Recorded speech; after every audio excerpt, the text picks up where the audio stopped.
Ayo belajar bersama Dea Cahya Amarta. Assalamualaikum warahmatullahi wabarakatuh. Perkenalkan, saya Dea dari kelas 12 IPA. Kali ini saya akan menjelaskan mengenai kesehatan mental bagian gangguan makan. Mengapa saya mengambil tema ini? Karena tema ini jarang sekali disampaikan. Padahal ini sangatlah penting bagi diri kita untuk mengenalinya. Apa sih gangguan makan? Gangguan makan adalah sikap yang berbeda terhadap makanan yang menyebabkan seseorang mengubah perilaku dan kebiasaan makannya.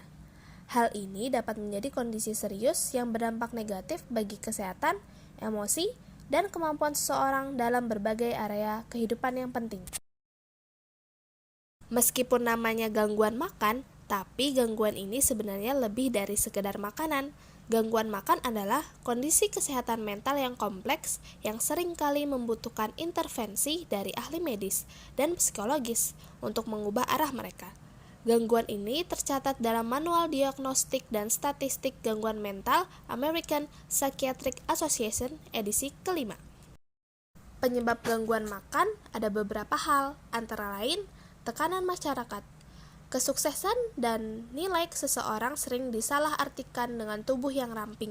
Tekanan kelompok dan pandangan orang di media tersebut dapat memicu keinginan untuk berusaha keras memiliki tubuh ramping.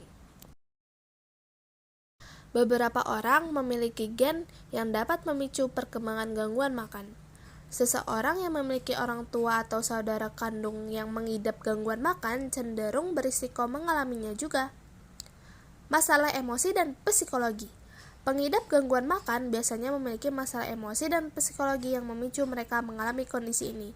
Pengidap ini mungkin memiliki kepercayaan diri yang rendah, perfeksionis, sikap impulsif, ataupun hubungan yang terganggu dengan anggota keluarga atau teman. Selain itu, gangguan makan juga bisa dipicu oleh keadaan yang syarat tekanan dan pengalaman buruk, misalnya pelecehan seksual, intimidasi, ataupun kehilangan orang yang dekat. Faktor risiko gangguan makan antara lain: pertama, usia. Remaja putri atau wanita muda mulai usia 20-an cenderung lebih banyak mengidap gangguan ini dibanding pria. Kedua, profesi atlet, aktor, dan model berisiko tinggi mengalami gangguan makan karena dituntut untuk menurunkan berat badan oleh pekerjaan. Ketiga, gangguan psikologi. Seorang dengan gangguan psikologi seperti depresi, stres, dan perasaan cemas atau sikap kompulsif obsesif cenderung mengidap gangguan makan. Keempat, diet yang tidak wajar. Seseorang yang melakukan diet secara berlebihan cenderung dapat mengalami gangguan makan. Gejala gangguan makan apa aja sih? Pertama, gangguan makan berlebihan. Saat mengidap gangguan ini, seseorang biasanya makan dalam jumlah banyak, lalu mereka merasa kehilangan kendali dengan pola makannya. Kedua, anoreksia nervosa. Gangguan ini ditunjukkan dengan berat badan rendah yang tidak normal, merasa sangat takut jika berat badan bertambah, dan memiliki persepsi yang salah tentang berat badan atau bentuk tubuh dirinya. Ketiga, bulimia nervosa atau sering disebut bulimia. Saat mengidap gangguan bulimia, seseorang mengalami kehilangan kendali saat makan sehingga berulang kali mengkonsumsi makanan dalam jumlah banyak lalu mengeluarkannya kembali, atau eating and purging. Selanjutnya, gangguan asupan makan avoidan atau restriktif. Gangguan asupan makan avoidan atau restriktif yang sebelumnya dikenal sebagai gangguan makan selektif.